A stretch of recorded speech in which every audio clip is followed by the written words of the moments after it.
Esse vídeo tem duas razões de ser. Uma causa, algo pontual, vamos dizer assim, algo que vai ficar datado com o tempo. Mas que, justamente por isso, com o tempo vai se mostrar apenas só mais um capítulo de uma outra causa que é muito mais perene do nosso tempo. E é por essa segunda razão que eu estou fazendo esse vídeo, não pela primeira, embora eu vou começar falando da primeira. Estou gravando esse vídeo aqui no comecinho de outubro, um pouco depois que algumas revelações foram feitas no Instagram dentro de um nicho existente de desenvolvimento pessoal, que engloba uma infinidade de terapeutas de todos os tipos, terapeutas em geral auto-intitulados terapeutas, mas também engloba, obviamente, psicólogos, psiquiatras, professores, filósofos, porque no fundo, né, com a popularização do marketing digital, das fórmulas de lançamento, de formas de vender, a forma de se apresentar, né, especialmente depois que o Instagram se tornou esse shopping center virtual, mais do que outras redes, a partir desse universo tudo ficou meio parecido, né, tudo ficou meio padronizado, homogeneizado. O Instagram ainda facilita deixar nivelar por baixo, né, porque muito pouco espaço para escrever, nem incentiva a escrita, vídeos muito curtos, então é óbvio que é muito mais fácil pessoas fazerem parecer que são mais e melhor do que de fato são quando você tem só esse pedacinho, né. Isso já vem de muitos anos. E engloba então todo mundo, e todo mundo está no mesmo balaio. Gente boa, né? Picareta, tá todo mundo aí, e os picaretas se aproveitam dos bons, e os bons acabam pagando também pelos picaretas, e tudo meio que se mistura e faz parte do jogo, não tem como. Recentemente saiu aí um desses terapeutas, acabou sendo exposto por uma questão de utilizar do ambiente terapêutico, independente se é num consultório ou se é no seu inbox, né? Usando, né, do ambiente da terapia, no qual ele deveria acolher as pessoas que chegavam procurando, pessoas fragilizadas, nas quais ele assediava, né, sexualmente falando. Não tem por que entrar muito nos meandros dessas coisas todas aí. Se você ficou muito pirado com esse negócio todo aí, você já deve saber do que eu estou falando. Se você não sabe, agradeça, né? É só mais um caso entre inúmeros, né? Alguns vêm à tona, outros nem tanto. E essa é a causa principal porque eu escolhi falar disso aqui. Embora eu já tivesse no meu planejamento fazer algo com o apanhador no campo de centeio do J.D. Salinger, já vou falar o porquê disso, e acho que isso aqui então entra na segunda razão. Tem a ver com não somente esse nicho, mas com qualquer outro nicho. A sua relação com qualquer pessoa que lhe influencia, não só um influencer virtual, digital, sei lá o nome que isso leve, mas com qualquer modelo de vida. Um professor, um intelectual, um esportista, sei lá, não importa. Quais são os modelos que você tem na vida, você estabelece uma relação com eles. E quando eles te frustram, ou eles não se mostram, né, os melhores, ou nem modelos são de fato, é óbvio que vem um naufrágio. A segunda razão tem a ver com esse naufrágio existencial, que para mim é perene, que permanece. E que define o meu próprio trabalho. Porque lá nos anos 90, tem aqui os meus vídeos do Travessia, você pode conhecer minha história melhor, mas lá nos anos 90, eu percebi que eu era um náufrago do próprio sistema educacional como um todo, não apenas do sistema formal de ensino das escolas, mas da educação como um todo. Educação dentro de casa, da relação para fora, da busca por modelos. Né? O naufrágio com relação a esse aspecto de educação, ele gera uma desorientação, você não sabe exatamente por que você está, o que eu estou fazendo, o que eu tenho que fazer. As coisas deveriam ser um pouco mais sérias, ter mais sentido, mas parece que é só seguir. Deixa a vida me levar, a vida leva eu e parece que está tudo bem. O que importa é ter o saláriozinho no final do mês para poder pagar as contas e as regalias. Então foi um náufrago existencial ali, dessa ausência de modelos no final das contas, de exemplos, faróis, para onde que eu vou, o que eu tenho que fazer? Né? Tinha pessoas que eu admirava, etc e tal, mas eu via a insuficiência desses modelos. Por mais que meu pai, por exemplo, fosse um grande modelo para mim, até meu avô, parentes que eu conhecia, pessoas que eu conhecia, não eram suficientes, no sentido de que ainda não era aquilo que, mas não é exatamente, ok, tem muita coisa boa, mas preciso de mais, outros, sei lá, melhores. Nos anos 2000, né, posso dizer que a dimensão, quando eu começo a encontrar modelos, muito através do Olavo de Carvalho, que apresentou uma série de escritores, de intelectuais que me fascinaram muito, eu vi, comecei a ter, para mim, né, para minha vocação, para os meus interesses, que tinha mais a ver com ordem intelectual, encontrei quem me saciava um pouco nisso. Mas também percebi que a coisa do naufrágio estava acontecendo, já no que encontrava, já estava percebendo que vinha outra, dentro desse meio ali, que dá para chamar de Olavete, como se foi chamado assim, que era muita gente mais parecida comigo do que com algum intelectual. Comigo no sentido, não sei quem sou, não sei o que tem de fazer e, portanto, vir com um propósito, um objetivo de restaurar a cultura brasileira, né, me tornar parte da elite intelectual, seria de um ridículo tremendo para quem mal sabe quem é. Então eu sempre falo, ok, tem esses propósitos, eles vão ficar aqui de lado, porque eu tô procurando eu mesmo nesse começo. Eu sou um náufrago me agarrando no que tem para ver se eu consigo chegar em terra firme. Ponto. E eu vi aqui tinha um monte de gente que era tão náufrago como eu, mas ia se agarrar nas coisas e ia achar que era por ali mesmo. E ia falar, em algum momento isso aí vai naufragar. Foi essa a razão pela qual eu comecei a ajudar essas pessoas. Não é a dar aula, não é a ser filósofo, não é ser terapeuta, não é ser não. Mas ajudar outros náufragos como eu era. Quando você está náufrago, é primeiro socorro, né? Ou você salva a vida ali na beira da praia, ou você é do barquinho ali, mas você só fica atento, né? E ajuda na medida que você pode ajudar. Sempre tentei fazer isso. Né? Se eu tenho alguma formação específica, é mais nesse aspecto. Como é que eu faço para ajudar? E aí qualquer coisa pode servir. Pode vir do universo da psicologia, da filosofia, da literatura, das artes, do entretenimento, de onde for. De onde for. Então comecei a tentar ajudar outras pessoas aos pouquinhos e aprendendo com esse próprio trabalho. E claro que nesse caminho, né, buscando sempre me resgatar mais e melhor, vamos dizer assim. Mas nunca deixei de me sentir e ser esse, né, como a gente dizia lá na época dos náufragos, um salva-vida meio gordo, meio lento na beira da água. Né, tentando ajudar quem dava, dando aqueles primeiros socorros e muitas vezes não conseguindo ir além disso. Embora até tendo condição de fazer um pouquinho mais do que isso, num aspecto mais formativo. Mas isso foi acontecendo com o tempo. Durante muito tempo foi apenas isso. Quando a gente entra na segunda década do século XXI, e agora nessa terceira também, vem um terceiro tipo, né? Tipo o naufrágio olavético, que levou a muita gente a ficar anti-Olavo, justamente por uma frustração imensa consigo mesmo, que projeta, obviamente, naquele que antes foi modelo, né? Agora vira anti-modelo. E depois veio essa cultura de Instagram, principalmente. E boto no Instagram porque eu acho que foi um elemento muito forte na construção disso. Né? Na qual muita coisa se popularizou, inclusive vindo desse universo mais intelectual, voltado não somente para a vida intelectual, alguns foram por isso, mas muito para desenvolvimento pessoal, muito para a dimensão terapêutica mesmo, dentro de um certo movimento do qual fazia parte, lá o Projeto dos Náufragos estava dentro de um mesmo contexto, né? De um contexto que eu também enxergava, falei, isso vai naufragar. Né? E eu falei, graças a Deus que o projeto é justamente náufragos, né? Então eu me lembro lá, sei lá, antes disso eu internamente já falava, mas em 2019, quando eu resolvi fazer um curso sobre camadas da personalidade, uma teoria, né, criada pelo Olavo de Carvalho, eu chamei de um naufrágio nas camadas da personalidade. E a minha motivação foi justamente porque a teoria tinha se popularizado e eu via que isso também vai levar a muito naufrágio. Assim, já vou tentar ajudar desde já a impedir que alguns naufraguem e ajudar quando me chegarem novos náufragos, porque as pessoas que me acompanham acabam sendo muito parecidas, né, nesse sentido. Acabam chegando por algum tipo de naufrágio. E assim, náufragos sem náufragos, antes dos náufragos, depois dos náufragos, é a mesma coisa. Sempre a mesma coisa que eu faço. Né? Sou fiel a mim mesmo. Eu não fico pulando. Eu nem consigo pular muito. Faço as alterações, vou adaptando conforme as circunstâncias, mas a essência acaba sendo sempre a mesma.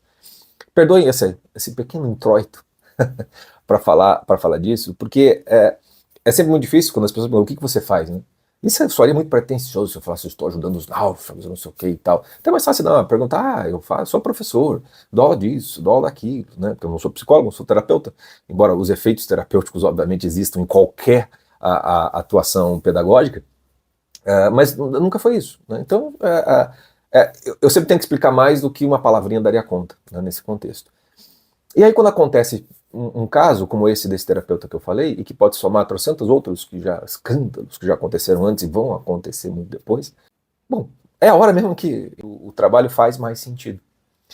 E talvez a ideia aqui é justamente com os vídeos, né, no meu grupo do WhatsApp eu já cheguei, mandei áudio, tentei evitar que a coisa ficasse pior do que já estava ficando, isso sem entrar no mérito do que tipo de responsabilização tem de ser feita, como é que as coisas vão ser, etc e tal, com as ajudas às vítimas, tudo isso tem que ser feito, independente de qualquer coisa.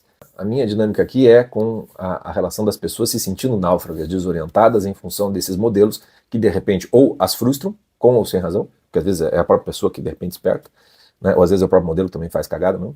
Esses eventos permitem que a gente consiga dar uma demonstração de como é que dá para você se ajudar, se resgatar, se orientar, de um jeito que não pareceria à primeira vista que serviria para isso. Né? E estou falando de como é que você usa a arte em geral para isso. Não só para entreter. E nem só para consolar. Mas para resgatar e reorientar.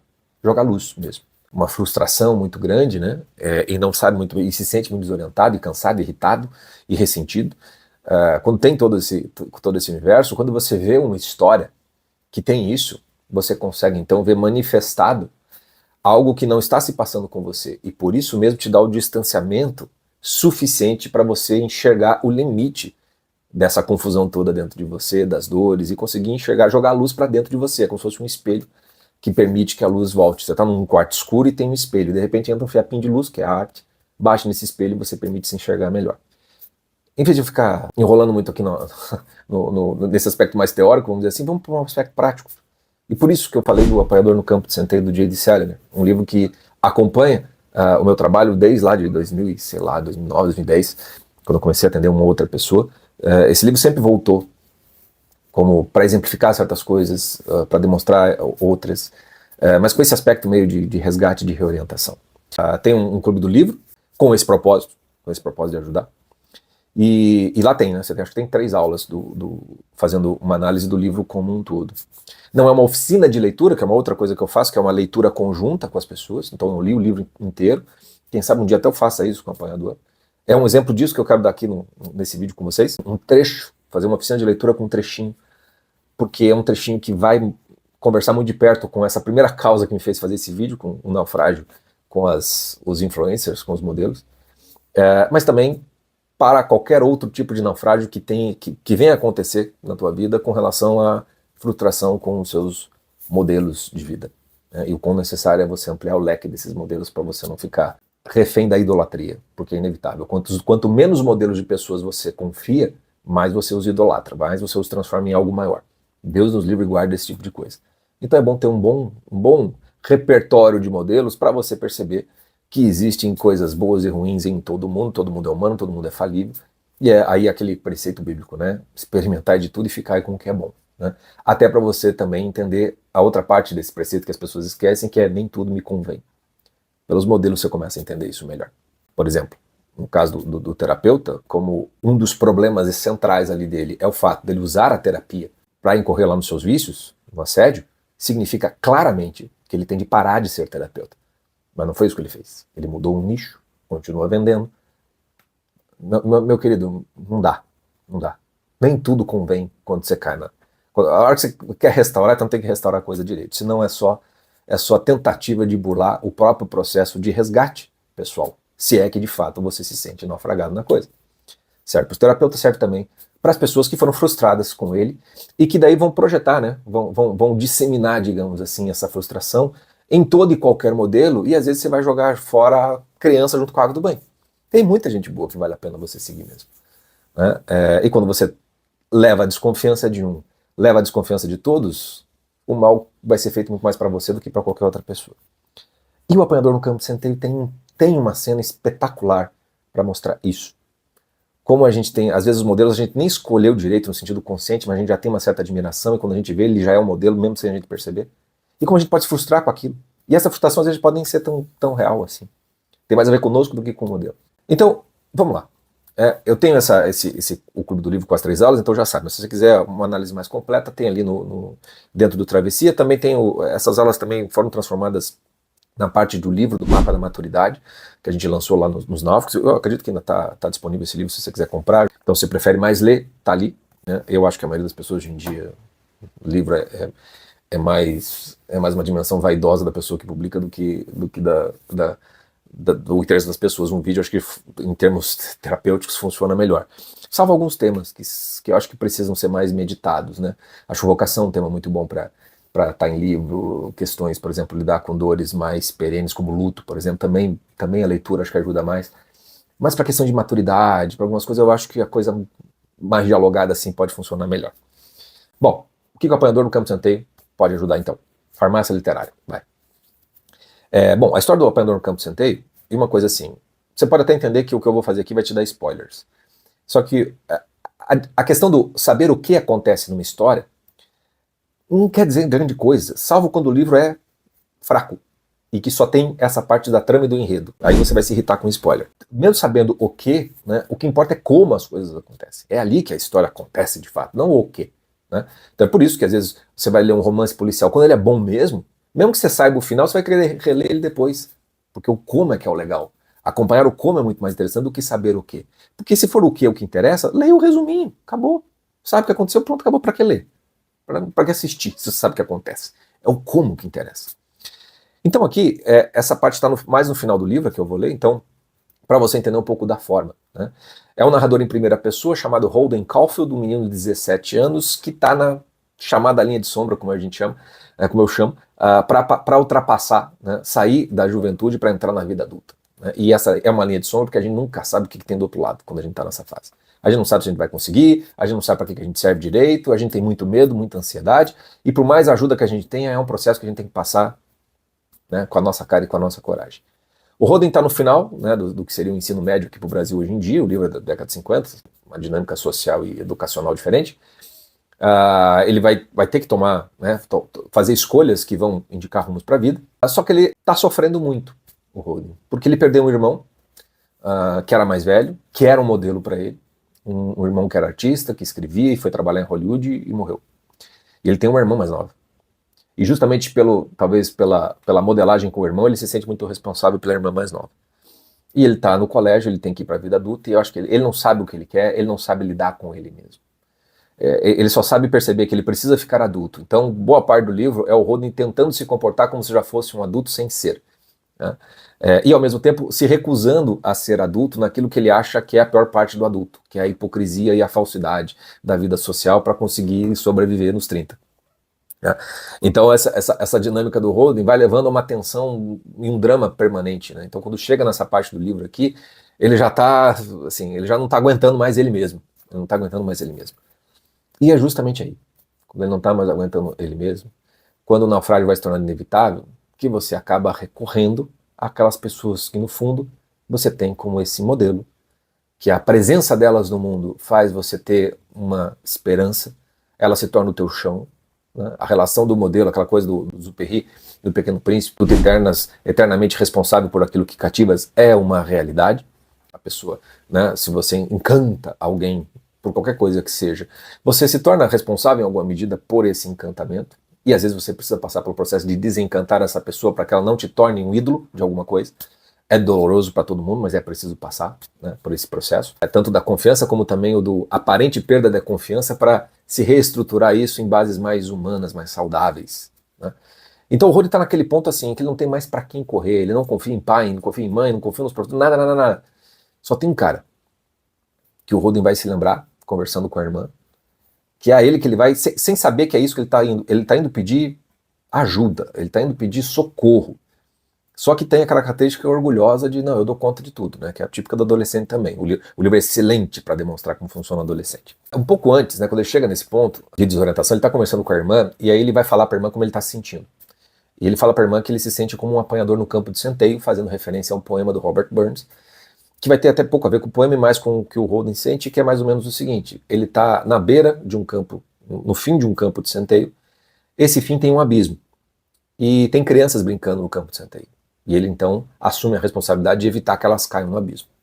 Simbolicamente, o abismo é a vida adulta, para a qual ele vai ter que cair em algum momento, não tem como. Então ele está tentando salvar a ele mesmo. Ele não quer deixar de ser criança, perder a sua essência, a sua inocência, etc, etc, para não cair na mentira e hipocrisia da vida adulta. Aquela típica visão adolescente com relação ao mundo adulto, que é muito aguda para perceber as mentiras e falsidades e hipocrisias. Ele está tentando ser isso para ele mesmo, achando que está ajudando a irmã ou outras crianças. É claro que é impossível ficar nesse processo, e quanto mais ele demorar para encarar o abismo, a linha de sombra, pior para ele. Pois bem, ele diz isso, e daí a Phoebe, ele fala assim, não, mas eu vou procurar o professor Antolini, que é um professor de outras épocas.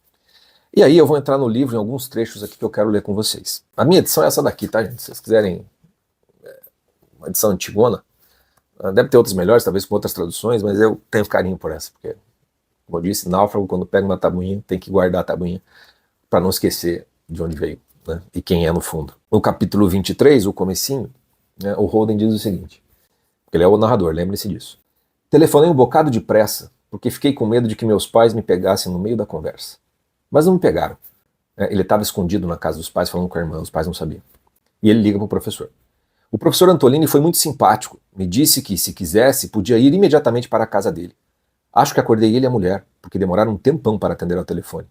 A primeira coisa que me perguntou foi se tinha acontecido alguma coisa. E eu respondi que não. Mas contei que tinha levado bomba no Pensey. Olha a coisa do adolescente tão bem retratada. Aconteceu alguma coisa, Rod? Eu falei, não, não aconteceu não. Ah, mas eu fui expulso do Pensey. do colégio. Então aconteceu, né? Mas é tudo desse jeito, né? É um bagrinho que não quer encarar essa realidade. Achei melhor contar logo a ele. Ele disse, cruz credo, quando contei. Tinha um senso de humor muito fino, e tudo. Me disse para ir imediatamente para a casa dele se quisesse. Ok, então ele liga pro professor e já conta de cara o que aconteceu, sem achar que tá contando de cara. O professor cruz credo, mas vem para cá. Aí na sequência ele vai dizer por que o professor Antolini foi escolhido por ele. Sem dizer, sem perceber. Acho que ele foi o melhor professor que eu já tive na vida. Era um sujeito ainda bem moço, pouco mais velho que meu irmão DB, aquele que morreu, e a gente podia brincar com ele sem perder o respeito. Foi ele quem acabou apanhando do chão aquele menino que se atirou da janela, o James Castle. O professor Antolini sentiu o pulso dele e tudo, e então tirou o casaco, cobriu James Castle e o carregou até a enfermaria, nem se incomodou do casaco dele ficar todo ensanguentado. O que encantou Holden Caulfield do professor Antolini? Não foi as suas aulas, não foi o conteúdo que ele tem para passar, não foi nada de erudito, de intelectual, não. Foi o exemplo humano do professor. Ele admitia brincadeira sem ficar se achando ofendido por isso, e principalmente quando o menino se joga por uma janela e se suicida, a forma como ele lida com o corpo. É uma forma de compaixão, de compreensão. Ele não liga do casaco, ele não sente nojo, ele não tira todo mundo. Não. Ele se preocupa com o menino, com a dor do menino. Guardem essa informação. Ele vai lá e cobre o casaco. É isso que... a primeira coisa que o Holden lembra. É por isso que eu estou procurando o professor. Porque o Holden é como esse menino à beira de se jogar. Não que ele esteja suicida, mas ele está chegando num drama existencial que está perto disso. Ele vai procurar aquele que talvez possa resgatá-lo antes que ele caia. Resgatar um corpo já não é bem resgate. Vai ter a conversa dele com a Phoebe nesse momento, e quando ele vai de fato para a casa do professor é no capítulo seguinte, no capítulo 24. O professor Antolini e a mulher tinham um apartamento grafinérrimo em Sutton Place, desses que a gente tem que descer 2 degrauzinhos para entrar na sala de visitas e com bar e tudo. Legal para imaginar aqui, né? Estamos em Nova York, aqueles predinhos que você desce, né, para poder entrar, e ali são casas, apartamentos muito bons, né? Eu já tinha ido lá algumas vezes, porque depois que saí do Acton Hills, o professor Antolini ia frequentemente jantar lá em casa para saber como eu estava indo. Olha o professor de fato interessado no aluno. De fato querendo saber como as coisas estão indo. Nessa época ele ainda era solteiro. Depois que casou, andei jogando tênis com ele e a mulher no clube de tênis West Side em Forest Hill, Long Island.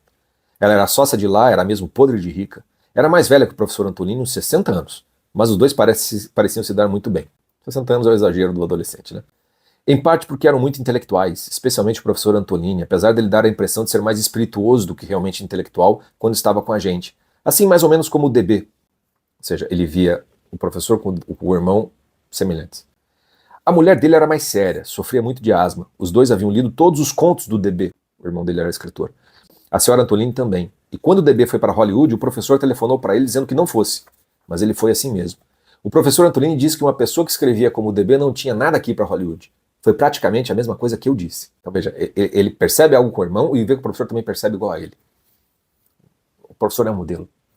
É um porto seguro para o Holden. Tem uma pequena descrição dele indo a pé para a casa do professor, e é interessante que ele chega, o professor atende ele de hobby, tomando uma, eles tinham dado uma festa em casa, então a casa estava ainda com o aspecto da festa recém-acabada, e aí o professor, com o espirituoso que o Holden diz assim: estava esperando vê-lo como um recém-nascido nos braços, sem ninguém no mundo para quem apelar, flocos de neve nas pestanas. Por que o professor fala isso? Porque para o Holden procurá-lo de madrugada, e ele conhece o Holden, assim, esse menino não foi só expulso do Pence, alguma coisa tem por trás disso. Então ele esperava, ele engravidou alguém, está com um filho, não sabe com quem contar, não tem com quem contar, e o professor tem a consciência de que ele é o único que sobrou. O professor tem essa consciência aqui. A relação do Holden é o tempo todo assim, ele meio que se irrita com o professor, quando o professor está sendo bom, que é meio adolescente, né, meio arisco, com a coisa toda, então isso vai perpassar aqui, eu não vou ler, porque senão vai ficar muito longo esse vídeo. Tem vários desses momentos que vale a pena você prestar atenção com relação a isso, a relação com os modelos, por exemplo, só um parágrafozinho. O professor tinha mania de dizer as coisas assim. Às vezes me divertia um bocado, outras vezes não. Exagerava um pouquinho. Não é que não fosse espirituoso nem nada, isso ele era. Mas de vez em quando a gente se irrita quando uma pessoa vive dizendo coisas assim como: quer dizer que o Pence e você se divorciaram? De vez em quando também exagera um pouco nesse troço. É o adolescente que tem um negócio que fica incomodando ele e ele acaba projetando também no modelo. Esse passivo-agressivo acontece o tempo todo aqui nesse livro. Na sequência, o professor vai querer entender por que ele saiu do Pence, e ele vai explicar que ele ia bem na matéria de inglês, que era o professor da aula de inglês, de literatura, né? E aí ele vai falar sobre, vai ter uma discussão sobre digressão e objetividade, que ele se irritava com o professor de expressão oral, porque toda vez que uma pessoa fazia uma digressão, as pessoas diziam digressão, e ele achava que na parte da digressão é que estava o melhor, não na objetividade da coisa, e ele vai dar um exemplo concreto a respeito disso. O professor vai explicar, mas veja bem, né, na aula, vai dizer assim, mas a objetividade aqui tem o seu lugar, a digressão não é exatamente o momento, então não tem nada de errado, é mais um problema seu do que com a escola. E aí o Holden diz uma coisa muito interessante na sequência. Mas o caso é que muitas vezes a gente só descobre o que interessa mais na hora que começa a falar sobre uma coisa que não interessa muito. Eu só descubro o que interessa quando de repente eu estou falando sem saber direito por quê, em busca de alguma coisa que de repente se revela quando eu estou falando. Então o Holden não está falando da escola, não está falando de formação, está falando de se encontrar. Está falando de uma busca por si mesmo, né, de descobrir a coisa através da fala. E é por isso que o livro todo é isso. A forma do livro é toda essa. Holden Caulfield falando de si, falando de si, falando de si, falando de si. Parece que tem um monte de digressão no livro todo, para tentar descobrir, afinal, do que você está falando aqui, Holden. Como é que essa coisa funciona, literalmente falando. O Antolini, ele vai mudar o tom, depois que eles estão conversando a respeito disso. Vai contar que o pai do Holden tinha procurado ele, falado da preocupação com ele. Né? O Antolini, você percebe que ele fala assim. Né? Aí ele diz assim, tenho a impressão de que você está caminhando para alguma espécie de queda, uma queda tremenda. Mas, honestamente, não sei de que espécie. Você está me ouvindo? Estou. A gente via logo que ele estava procurando se concentrar e tudo. Volta o professor. Talvez da espécie que faz com que a gente, aos 30 anos, se sente num bar e odeie todo mundo que entra com o jeito de quem jogou futebol numa universidade. Ou então, você conseguirá instruir-se o bastante para odiar todo mundo que diz é um segredo entre mim e você. Ou talvez acabe em algum escritório atirando clipes no taquígrafo mais próximo. Não sei mesmo. Mas você entende o que eu estou querendo dizer, não entende? Aí o Rodney vai dizer que sim, que sim, que sim, mas ele está cansado, com dor de cabeça, então aquilo está entrando, porque como ele está contando a história para nós, isso significa que ele guardou na memória. Mas no momento ele tenta não prestar tanta atenção assim. Por isso o professor Antolini fica em silêncio durante 2 minutos. Pega um novo drink, porque o homem bebi. O legal é que o Antolini não é mostrado como um Gandalf, não. Professor, que bebe meio demais, tá ali com a mulher, tem os seus defeitos também aqui, não tem nada de idolatria com relação ao Antolini aqui não. Tá? Ele vai pensar, repensar como é que ele vai fazer, como é que ele não vai fazer, vai falar sobre a queda, né? E aí ele volta a repetir. Tá bem, agora escuta aqui um momento. Pode ser que eu não consiga expressar isso tão bem quanto eu gostaria, mas depois eu escrevo uma carta para você. E daí ele transforma o momento em algo mais sério e diz: esta queda para a qual você está caminhando é um tipo especial de queda, um tipo horrível. O homem que cai não consegue nem mesmo ouvir ou sentir o baque do seu corpo no fundo. Apenas cai e cai. A coisa toda se aplica aos homens que, num momento ou outro de suas vidas, procuram alguma coisa que seu próprio meio não lhes podia proporcionar, ou que pensavam que seu próprio meio não lhes poderia proporcionar. Por isso, abandonam a busca. Abandonam a busca antes mesmo de começá-la de verdade. Tá me entendendo? Aqui é o momento em que isso que acontece quando você se frustra com os modelos, qual é o grande problema? Você abandonar a busca. O que foi que te fez dar ouvidos ao influencer ou ao modelo? O que foi que você buscava? O que foi que você de fato encontrou? O quanto você não estacionou nessa busca achando que o outro é que tem, o modelo é que tem a obrigação de lhe dar aquilo que lhe falta e não você de encontrar e se dar isso no meio do processo, aprendendo com quem fez essa busca. Não pode parar a busca. Eu sempre dizia assim, a minha vida, eu sentia que a minha vida não tinha sentido durante muitos anos. E eu dizia assim, o único sentido que minha vida tem é a busca por um sentido. Eu falei assim, isso está bastando, ainda que seja insuficiente, isso está me fazendo dar sequência. Eu só não posso desistir dessa busca. E estou nela, até hoje. Um pouquinho melhor, já sei que de sentido passou para uma dimensão de vocação, de realização, mas é sempre uma busca que nunca encerra. Até a morte vai ser assim. O que o Antolini está falando é exatamente isso. Assim, ó, cuidado com essa queda. Não desista de continuar nessa busca. Porque ele está percebendo que o Holden está para desistir disso. Aí ele vai citar a frase de um psicanalista sobre diferença de maturidade e imaturidade, que essa eu gostaria que vocês anotassem. A frase é o psicanalista é William Steckel. A característica do homem imaturo é aspirar a morrer nobremente por uma causa, enquanto que a característica do homem maduro é querer viver humildemente por uma causa. Isso é uma frase bem interessante. Morrer nobremente por uma causa. Coloca a coisa no plano, né? Vamos lá, vamos mudar o país, vamos fazer não sei o quê. E ele via no Rodney, falava assim, eu vejo você morrendo aos 30 anos por uma ideologia idiota, seja de esquerda, de direita, seja o que for. E aqui ele diz assim, viver humildemente por uma causa é muito diferente, porque você engole muito sapo, você vai ter que muito mais derrota do que vitória, e você vai ali pacientemente, porque você sabe que aquela causa vale a pena. É um outro tipo de... É um morrer pela causa, mas não de uma maneira orgulhosa. Ele escreve isso num papel e o Holden guarda esse papel, porque aqui está a diferença. Holden está na imaturidade. E na própria maturidade, às vezes a gente não dá ouvidos para essas coisas têm que ser, de certo modo, a semente vai ter que ficar para depois produzir algum frutos. E é por isso que o Antolini continua o discurso.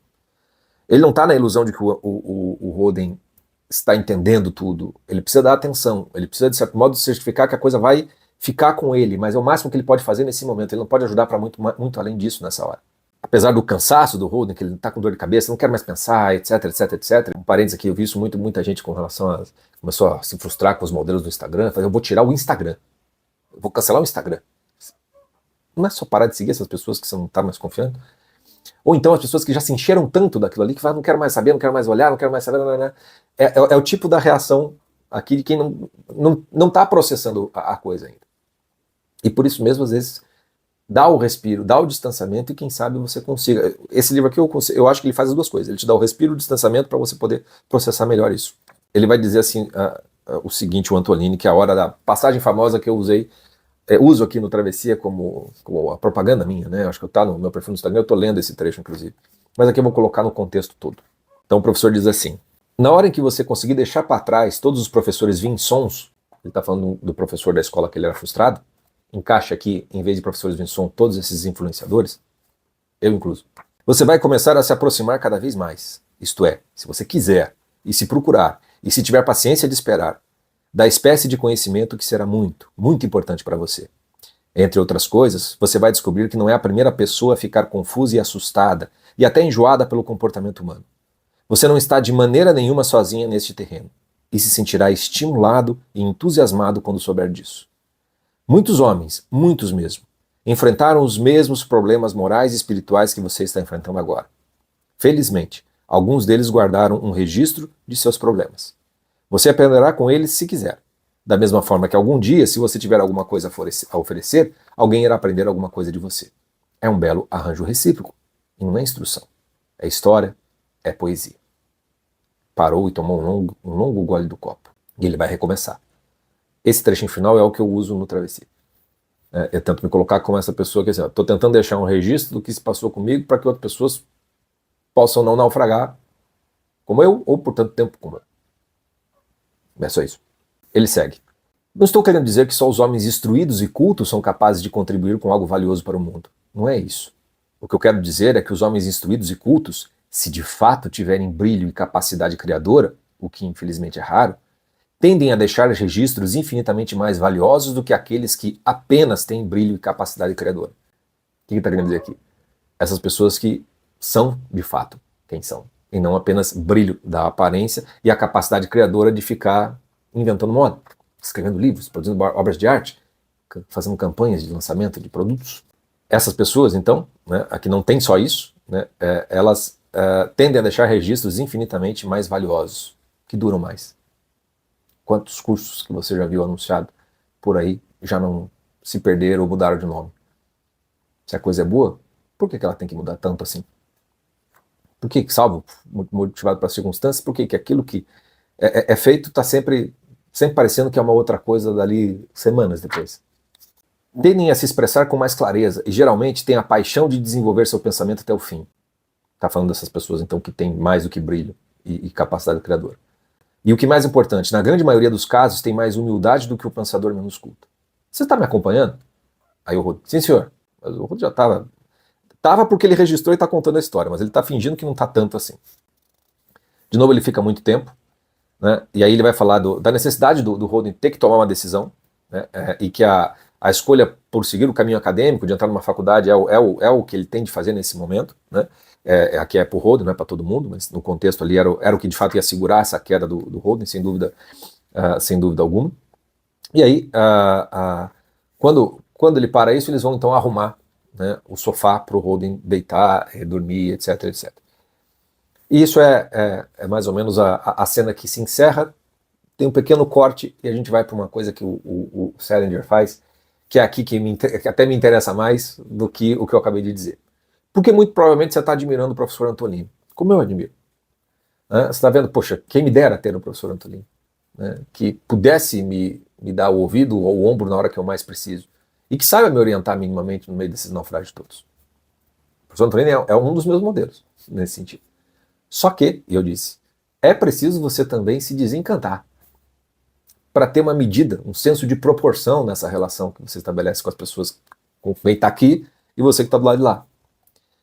E aí, o Holden acorda no meio da noite com o professor Antolini sentado do lado do sofá, como tá, o Holden está deitado no sofá, o Antolini está sentado do lado dele, com um copinho do uísque que ele ainda está bebendo, e ele está fazendo carinho na cabeça do Holden. O Holden toma um susto, acha aquilo coisa de tarado, entendeu? Fala, pô, que coisa é essa? Que palhaçada é essa? Se você leu todo, você vê que o professor Antolini não se defende, ele só diz, Holden, você é muito estranho. Ele não se defende, ele deixa no ar a possibilidade de que, será que esse cara é um tarado mesmo, um pedófilo, alguma coisa assim? Se você quiser, essa é uma das interpretações que se faz do professor Antolini. O fato é que o Holden sai correndo, sai fugindo dali do apartamento, porque ele não vai conseguir lidar com mais essa informação. Então você tem essa possibilidade. Puta, no fundo, o professor Antolini quer comer o Holden. Ah, tá vendo como é tudo, filho da puta? Com esses influencers, com esses professores, esses modelos, estão tudo de sacanagem. Bom, o risco da sacanagem acontecer está sempre presente, porque ninguém é perfeito, né? Mas aquela coisa de, será que foi todo aquele discurso do Antolini? Não vale de nada se o que ele estava querendo era isso? Não dá para separar uma coisa da outra, não jogar a criança com a água do banho? Se você acha que o professor é esse taradão, deve meditar nisso. Ainda assim, fica inválido o que ele falou? A lição que ele deu? Medita nisso. Mas aqui eu vou te dar uma outra opção, de que talvez o professor Antolini não fosse tarado coisa nenhuma, nem pedófilo. Eu já conheci o Holden há muito tempo, e pelo que o próprio Holden apresenta, nunca deu sinais desse tipo de coisa. Já é estranho. E ele dá a primeira informação que o Holden nos deu sobre o professor Antolini foi o quê? Que quando o menino se jogou da janela, ele foi lá, cobriu com o seu próprio paletó e o carregou e o levou embora. No final, depois de ouvir tudo, de perceber o tamanho do estrago e do naufrágio do Holden, Antolini talvez não tenha conseguido dormir, até pela bebida, por já estar muito comovido. Aí ele sentou e ele velou Holden Caulfield. Ele fez um carinho de pai em Holden Caulfield. E pode ser isso mesmo. O leitor vai ter que ficar com essa ambiguidade, porque é nessa ambiguidade que a gente se relaciona com os modelos. Os modelos eles não são santos, eles vão cometer os seus erros, os seus pecados, sei lá, né? Alguns até os seus crimes, quer dizer, é preciso senso de proporção também nessa dimensão de maldade. Quer dizer, o que é uma escorregada, o que é tal coisa. No caso desse terapeuta aí, especificamente falando, a forma como ele está lidando com a exposição já mostra que tem um problema muito mais grave ali. Ele não poderia estar, principalmente pela forma como ele está lidando agora, demonstra claramente que ele não pode fazer terapia. Ele não pode continuar fazendo terapia. Pelo risco da sua própria alma, não só das outras pessoas. Né? E coisa eu estou dizendo que tem que prender, que tem que proibir, que tem que criar o conselho dos terapeutas. Não, porque as pessoas são livres. Né? Se você vai fazer uma terapia, você tem que saber minimamente com quem você está. Essas coisas não vão desaparecer. Com o Google, 2 toquinhos de Google, você já vai descobrir qual é a treta dele. Né? O que eu falo com relação a isso, esse senso de proporção, essa relação mais saudável, né, é que a relação ela tem que levar um tempo para as coisas se mostrarem de fato. E o tempo do Instagram, o tempo de rede social é muito vapt-vupt. Então você compra muito fácil. Não estou dizendo nem curso, você compra muito fácil o discurso da coisa toda. É por isso que um processo de formação, de autoconhecimento, de verdadeiro desenvolvimento pessoal, ele precisa de tempo. Ele não pode acontecer da noite para o dia. Entendeu? Por mais que possa se adaptar muita coisa para que a coisa fique mais simples, mais fácil, mais acessível, não tem como. O comprometimento com você mesmo, a insistência nessa busca precisa perdurar durante muito tempo. Né? É por isso que quando estava lá na Conferência dos Náufragos, a gente já tínhamos construído uma escola de navegantes, porque para além do material que já tinha disponível para esse aspecto de resgate, a gente tinha, não, calma, vamos, você não cair tantas vezes assim, tem como aprender a navegar nessa vida. Né? Quando os náufragos acabou, eu criei o Travessia, quer dizer, porque a ideia que estava lá, que é a mesma de antes da própria criação do projeto, da confraria e da Travessia, eu coloquei, e da Escola de Navegantes, eu coloquei no Travessia. Se você entrar no meu site ali, você vai ver que até tem um videozinho, acho que está no meu canal do Instagram, mostrando como é que é ali dentro, você vai ver que ali que eu organizo os conteúdos desse aspecto da travessia humana com uma coisa assim, do mapa do mundo pessoal. Você tem que saber onde é que quais são essas circunstâncias. Você vai ter que encarar, se você está lidando com a coisa de uma maneira madura ou imatura. Será que você não está ainda num processo de uma jornada de conquista de maturidade? Então tem ali os conteúdos que tem relacionados a isso. Né? E pode ser que a maturidade até já esteja razoavelmente aí, e essa busca não pode terminar nisso, porque abre-se então uma dimensão que é de vocação, descobrir quem você tem de ser nessa vida. Então também está organizado dessa maneira. Mas independente dessas coisas, tem um aspecto de formação de escola, quer dizer, tem o curso das 12 camadas que dão uma estrutura desse processo de desenvolvimento pessoal, tem as oficinas de leitura, todas as aulas de filme, tem outros cursos que estão ali presentes, de enfrentamento de crise existencial, essas coisas todas assim.